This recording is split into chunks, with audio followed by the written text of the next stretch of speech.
Merci, mon frère. Je vous invite à ouvrir votre Bible dans l'Épître aux Hébreux, Hébreux chapitre 13. Et pendant que vous faites cela, je veux lire un verset dans les Évangiles.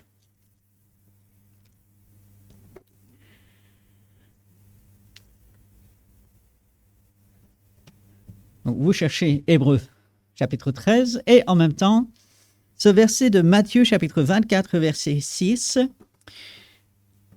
Vous entendrez parler de guerre et de bruit de guerre.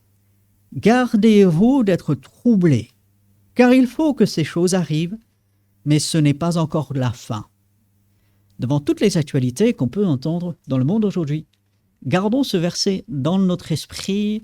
Le monde s'affole, le monde fait ce qu'il veut en tant qu'enfant de Dieu. Notre confiance, nous le savons, est en Dieu. Donc, gardons ce verset dans notre esprit. Alors, si vous êtes avec moi, dans Hébreux chapitre 11, il est formidable comment Dieu dirige les choses. Je n'avais pas vraiment prévu de tomber sur ce passage. Est-ce que j'ai dit Hébreux 11 ?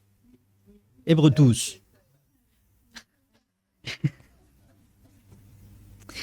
Hébreux 12. Et je n'avais pas prévu donc de tomber sur ce passage le dimanche de la fête des Pères, mais il se trouve que ce passage, il est tout à fait approprié. Si vous avez pris dans la semaine le temps de lire Hébreux chapitre 12, vous comprenez peut-être. Hébreux chapitre 12 et au verset 3, il est important de nous rappeler ce que l'auteur dit ici. Considérez, en effet, celui qui a supporté contre sa personne une telle opposition de la part des pécheurs, et bien sûr, il est question de Jésus-Christ et l'opposition qu'il a endurée, une telle opposition de la part des pécheurs, afin que vous ne vous lassiez point, l'âme découragée. Le regard vers Jésus, comme nous voyons dans ces quelques premiers versets, comme nous en avons parlé la semaine dernière, c'est tellement important. Souvenez-vous du Christ, Pierre, lui, va dire, Paul aussi va le rappeler. Ici, l'auteur dit « Considérez notre Sauveur ». Et puis, à partir de verset 4, l'auteur va se lancer dans cette exhortation, quelque part un encouragement, mais vraiment un soutien pour les enfants de Dieu. Il leur dit « Vous n'avez pas encore résisté jusqu'au sang », c'est-à-dire la mort. Vous n'êtes pas encore morts. Peut-être d'autres frères et sœurs le sont. Nous prions pour les frères et sœurs persécutés. Certains d'entre eux meurent pour leur foi. Mais l'auteur dit ici, vous n'en êtes pas encore arrivé là, en luttant contre le péché, ce monde de péché bien sûr, même la lutte qui peut être à l'intérieur de nous. Et au verset 5, il dit, vous avez oublié. Ça nous arrive à tous, n'est-ce pas? Moi le premier, nous le savons, mais chacun d'entre nous, nous oublions. Et parfois, ce n'est vraiment pas grave. Parfois, c'est sans importance. Mais parfois, nous oublions des choses vraiment très importantes. Et ici, l'auteur rappelle à ceux qui lisaient ceci au 1er siècle, vous avez oublié l'exhortation qui vous est adressée comme à des fils, des enfants. Et il faut se rappeler, Jean chapitre 1, à tous ceux qui ont reçu Jésus-Christ par la foi, Dieu leur donne la capacité de devenir enfants de Dieu. Entrer dans la famille de Dieu. On n'est plus des étrangers. Paul, il va dire aux Éphésiens, nous ne sommes plus des gens de dehors. Nous sommes à l'intérieur. Nous faisons partie de la maison.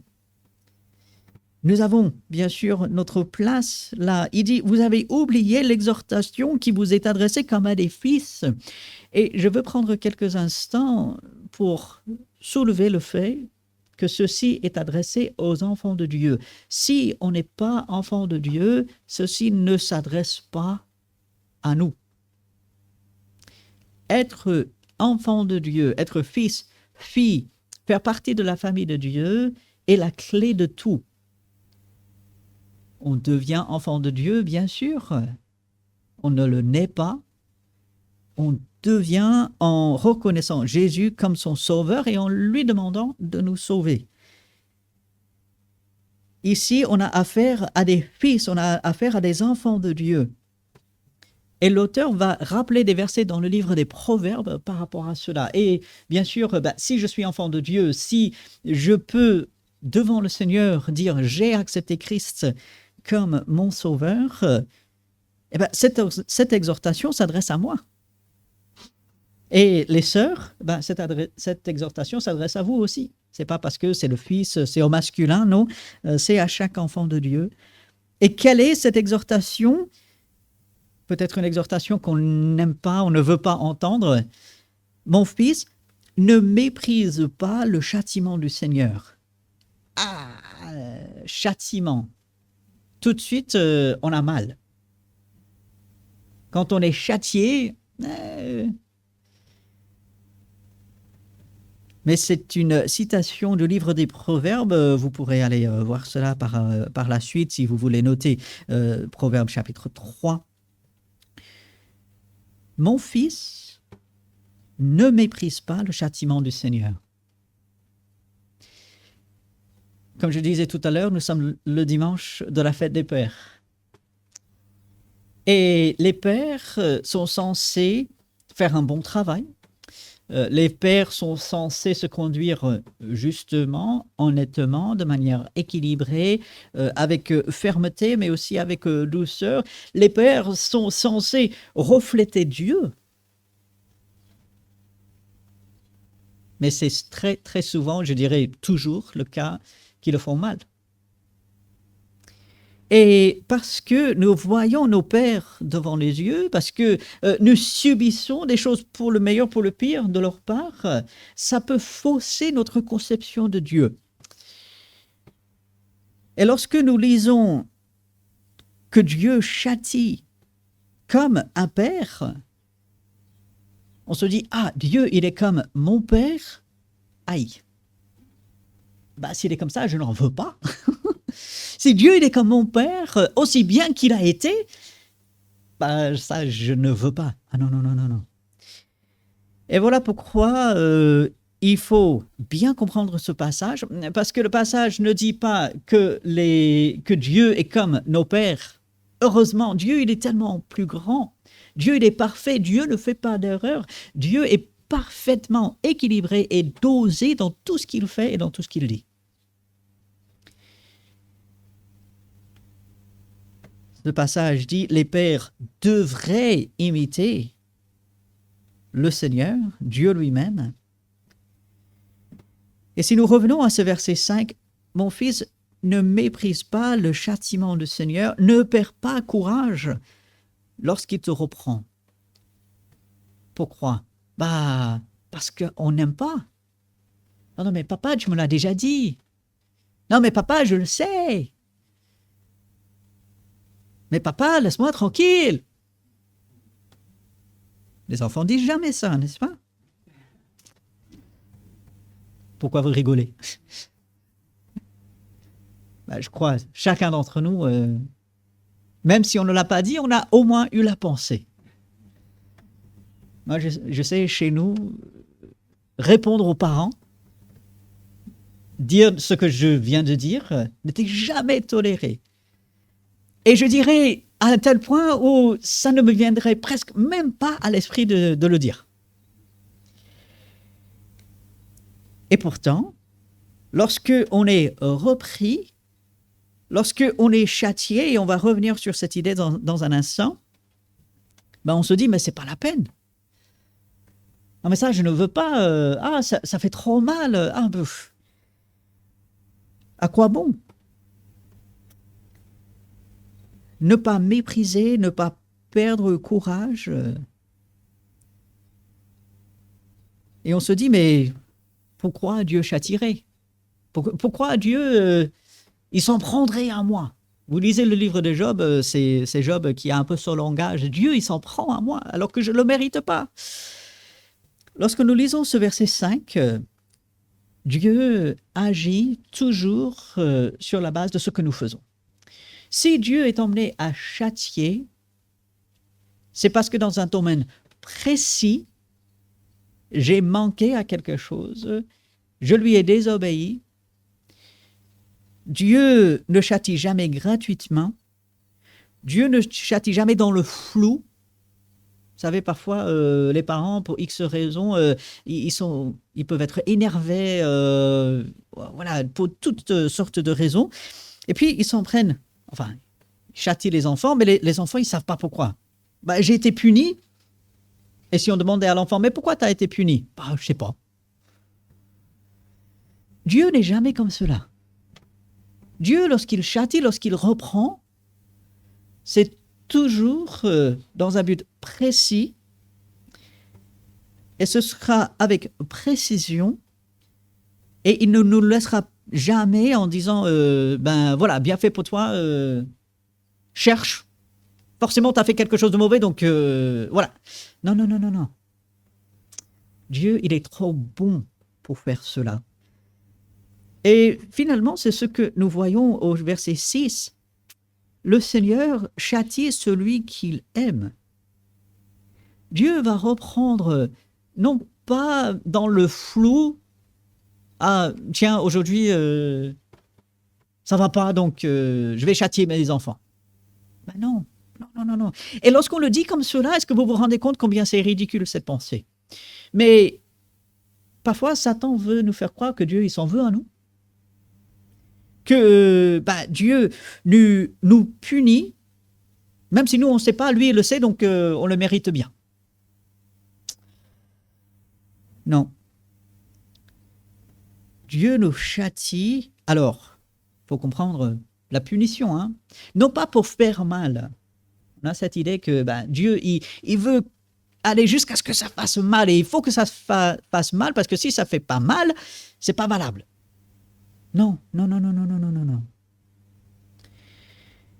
Dieu, dans sa correction, c'est le mot qu'on va voir souvent dans le livre des Proverbes, dans son châtiment, oui, c'est avec amour, c'est toujours parfaitement dosé, ce n'est jamais de trop, et ce n'est jamais moins qu'il faut non plus. Le Seigneur châtie celui qu'il aime. Et puis au verset 6, ça peut surprendre.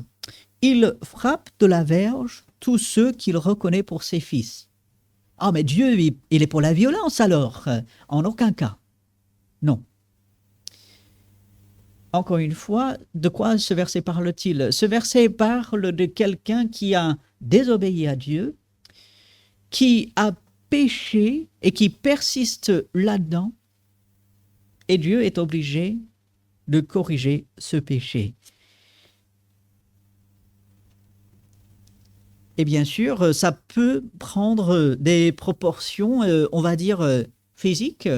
Paul, il va rappeler dans 1 Corinthiens chapitre 11 que des personnes faisaient n'importe quoi avec le repas du Seigneur. Délibérément, en sachant que Dieu leur montrait qu'il y avait des choses à régler. Ils vivaient délibérément dans le péché, et puis ils venaient au repas du Seigneur comme si de rien n'était. Alors que Dieu leur avait clairement montré des choses. Et Paul dit, certains d'entre vous sont malades, et certains même sont morts parce que vous croyez, vous moquez de Dieu et échappez à sa punition, son châtiment, alors que vous savez très bien que Dieu vous a montré qu'il vous faut vous repentir.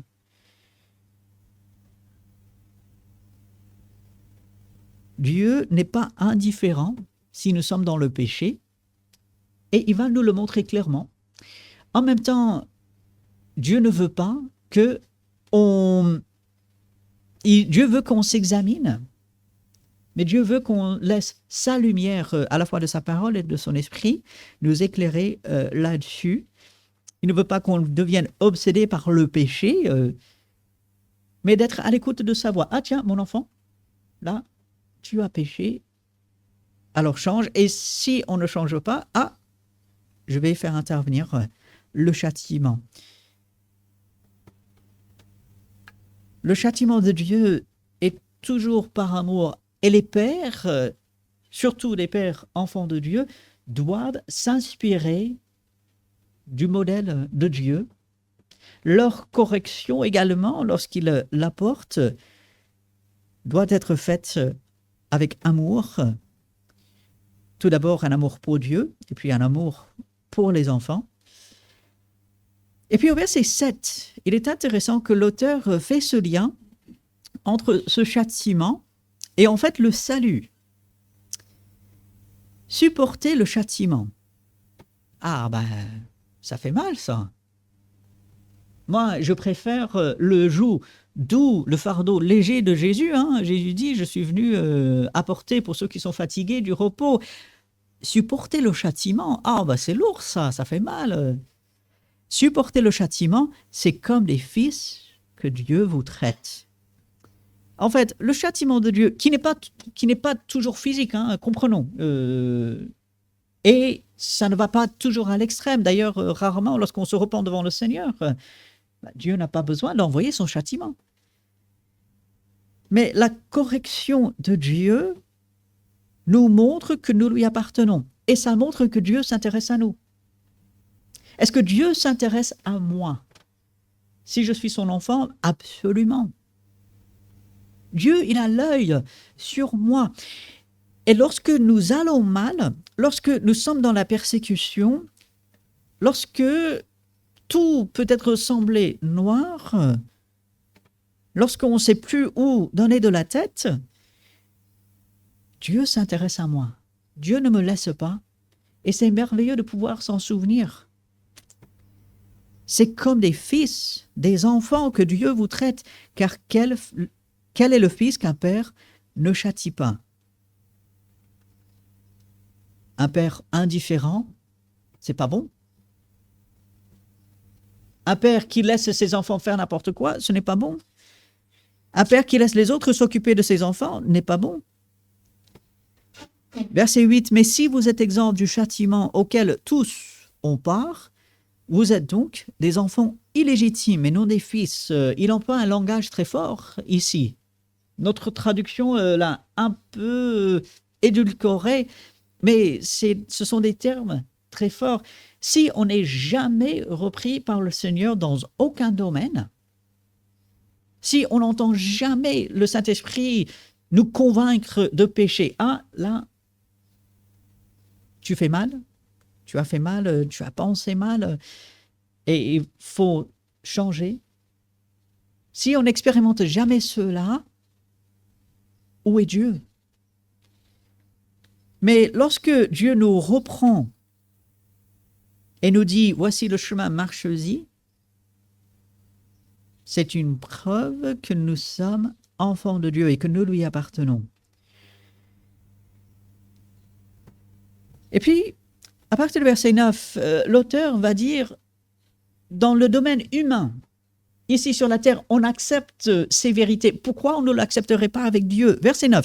D'ailleurs, puisque nos pères, selon la chair, nous ont châtiés et que nous les avons respectés, ne devons-nous pas, à bien plus forte raison, nous soumettre au Père des esprits pour avoir la vie?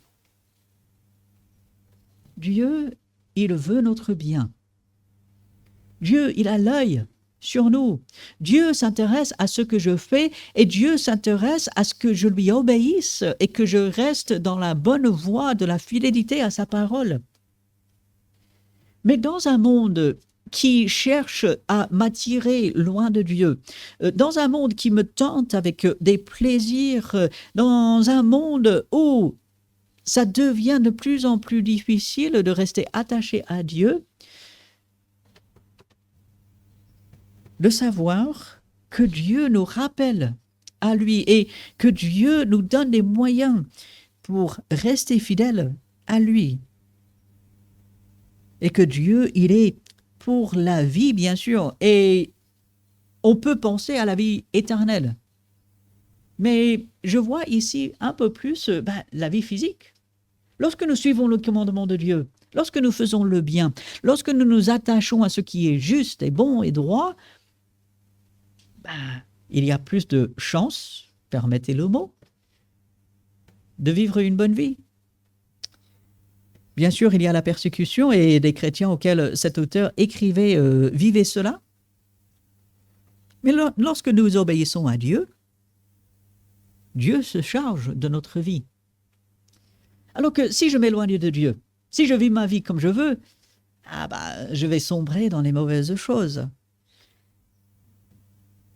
Et lorsque je me soumets au Père des esprits, Dieu notre Père, Jésus lui-même qui commence ce modèle de prière, notre Père qui est aux cieux. Nous avons un Père céleste qui s'intéresse à nous. Il n'est pas un Père absent, indifférent. C'est un Dieu présent qui se soucie jusque dans les moindres détails de ma vie. C'est ça mon Père. Aussi bien que peut-être le Père physique que nous avons, aussi mauvais qu'il soit, j'ai un Père spirituel si je suis enfant de Dieu. Verset 10. Nos pères nous châtiaient pour peu de jours, comme ils le trouvaient bon. Ils faisaient du mieux qu'ils pouvaient. Parfois, ils réussissaient. Parfois, ils se trompent. Aucun père n'est parfait. Je suis certain que chaque père ici, vous pouvez réfléchir à l'éducation que vous avez apportée à vos enfants et vous pouvez dire « Ah, j'aurais dû, j'aurais pu, ah ». Ne soyez pas accablés par la culpabilité, mais on est humain. Donc, les hommes font du mieux qu'ils peuvent, par la grâce de Dieu, bien sûr, mais voilà, ils font du mieux qu'ils peuvent. Dieu nous châtie pour notre bien. Les pères humains ne châtient pas toujours pour notre bien. Parfois, ils châtient parce qu'ils sont énervés. Parfois, ils châtient parce qu'ils sont fatigués. Parfois, ils châtient parce que. Dieu nous châtie pour notre bien. Et regardez la fin de ce verset 10. Dans le but afin que nous participions à sa sainteté.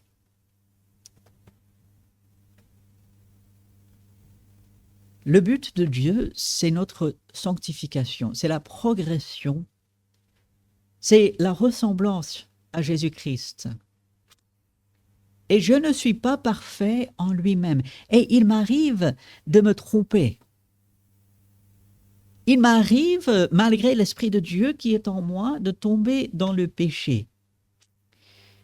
Et lorsque cela arrive, si Dieu, dans sa grâce, n'intervient pas et ne me dit pas « tu es sur une mauvaise voie », il faut changer, et c'est sur la base de la parole de Dieu qu'il fait cela,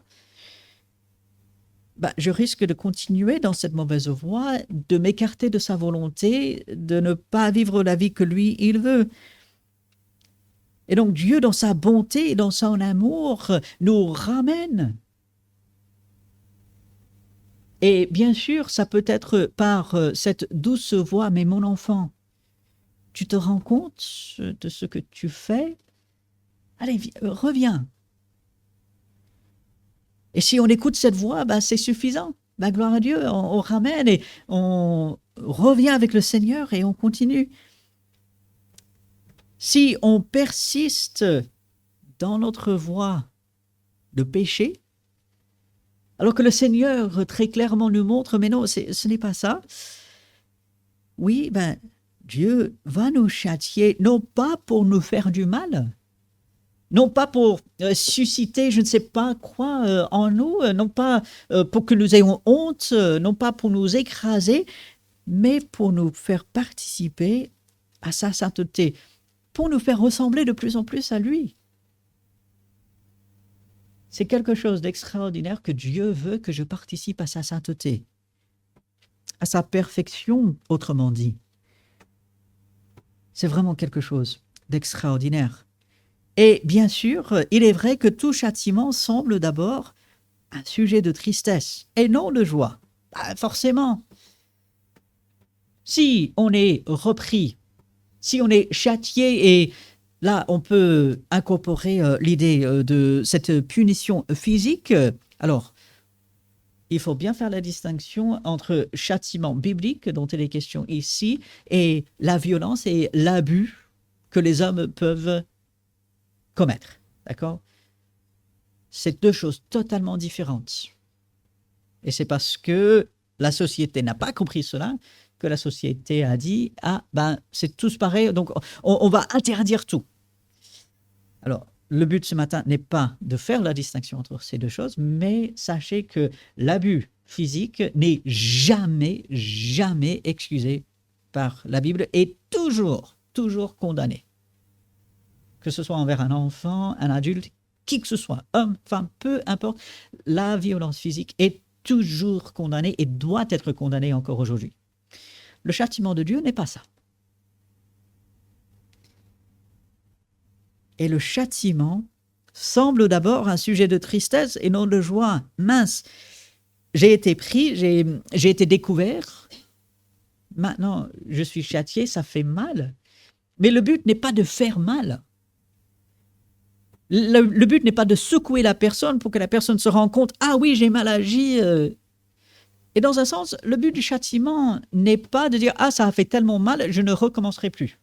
C'est pas ça le but du châtiment. Regardez. Il produit plus tard, pour ceux qui ont été ainsi exercés, un fruit paisible de justice. Forcément, lorsqu'on est châtié et qu'on y repense par la suite, on dit « je ne veux pas revivre ça ». Forcément. Mais ce n'est pas le but. Si on pense que le châtiment, c'est simplement pour faire mal ou pour éviter un éventuel écart à l'avenir, on se trompe.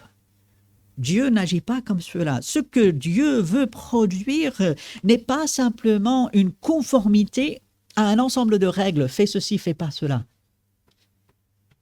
Si vous voulez ça, allez dans la loi et voyez ce que cela a produit. Ça n'a pas produit la sainteté. Ce que Dieu cherche à produire par le châtiment, c'est de plus en plus de conformité à Jésus-Christ. Et moi, en tant qu'enfant de Dieu, Dieu, par son amour, par sa grâce, avec bienveillance, vient à côté de moi et me dit « Mon enfant, je sais que ça peut faire mal, mais ce que je cherche, c'est que tu ressembles à Jésus-Christ et je veux que tu participes à ma sainteté. » Lorsque je vois la correction du Seigneur dans ce but-là, même si elle ne fait pas plaisir, même si elle peut faire du mal sur le moment, je vois que la perspective plus loin est quelque chose d'encore plus grand. Le châtiment, il est temporaire. Ça se passe à un moment donné dans le temps. La sanctification, cette sainteté à laquelle Dieu nous appelle, c'est quelque chose pour toute la vie, jusque dans l'éternité.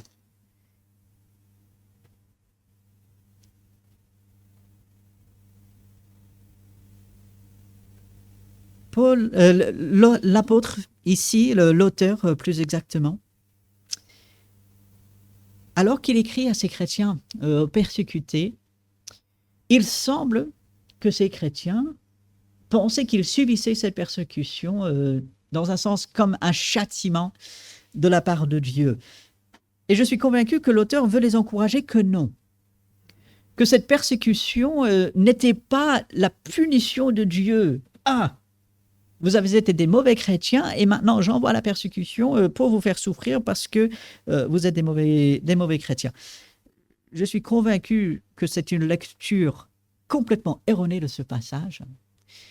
Ce que l'auteur veut faire comprendre à ces chrétiens, c'est que dans toutes circonstances, Dieu, le Père bienveillant, attentionné, présent, rempli d'amour, fidèle, est là pour soutenir.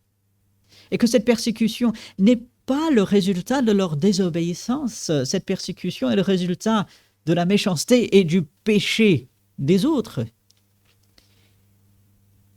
Mais en même temps, malgré cette persécution, Dieu est à l'œuvre. Et que même lorsque ça fait mal, même parfois lorsque nous ne comprenons pas, Dieu est à l'œuvre.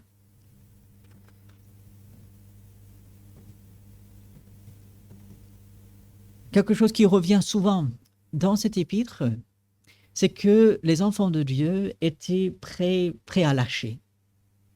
Ils disaient c'est trop dur, on n'en peut plus, notamment à cause de la persécution. Et peut-être certains d'entre eux pensaient que Dieu s'en prenait à eux, et l'auteur veut dire mais non, Dieu ne s'en prend pas à vous. Dieu, dans son amour et dans sa bienveillance, veut fortifier. Et c'est ce que nous voyons à partir du verset 12. Fortifiez donc vos mains languissantes et vos genoux affaiblis. Les parties du corps qui nous permettent d'avancer et d'agir, c'est avec des mains qu'on travaille. Ce sont les genoux qui permettent de marcher, se déplacer. C'est partie essentielle pour le travail finalement, pour être à l'œuvre. Suivez, verset 13, avec vos pieds des voies droites, afin que ce qui est boiteux ne dévie pas, mais plutôt se raffermisse. Ces enfants de Dieu étaient découragés. Ces enfants de Dieu avaient peut-être une mauvaise conception de Dieu en tant que Père. Ces enfants de Dieu peut-être avaient une opinion pas correcte d'eux-mêmes, un regard faussé sur eux-mêmes. Ces enfants de Dieu ne savaient pas vraiment où se tourner, et il paraît que ces enfants de Dieu étaient un peu arrêtés en chemin. Et nous pouvons par moments nous identifier à cela. Et lorsque nous pouvons ressentir ces mêmes choses que ce passage suscite, lorsqu'on est découragé, parce que ça arrive, lorsqu'on se pose énormément de questions, lorsqu'on dit à Dieu, mais pourquoi ? Dieu, je ne comprends pas. De revenir à des passages comme celui-ci et de se rappeler premièrement que nous ne sommes pas les premiers à traverser des moments difficiles, nous le savons, mais que Dieu s'intéresse à nous. C'est ce qui jaillit dans ce passage. Dieu s'intéresse à nous. Où que je sois, peu importe ce que je fais, même si je fais le mal, Dieu s'intéresse à moi. Donc, d'autant plus, si je cherche à rester près de lui, si je cherche à le suivre, Dieu s'intéresse à moi et Dieu m'accompagne. Et puis, nous ne sommes pas seuls. Vous reprenez ce passage et je vous lance le défi, et c'est quelque chose d'assez intéressant. Regardez tous les mots qui sont au pluriel. Vous, nous. Presque tout dans ce passage, pour ne pas dire tout, est au pluriel. C'est jamais moi, je, c'est nous, vous. L'auteur de cette lettre comprend que Dieu agit individuellement, forcément, bien sûr, mais que Dieu agit aussi et surtout lorsque les enfants de Dieu sont ensemble. Cette famille que Dieu donne, à qui nous appartenons par Jésus-Christ.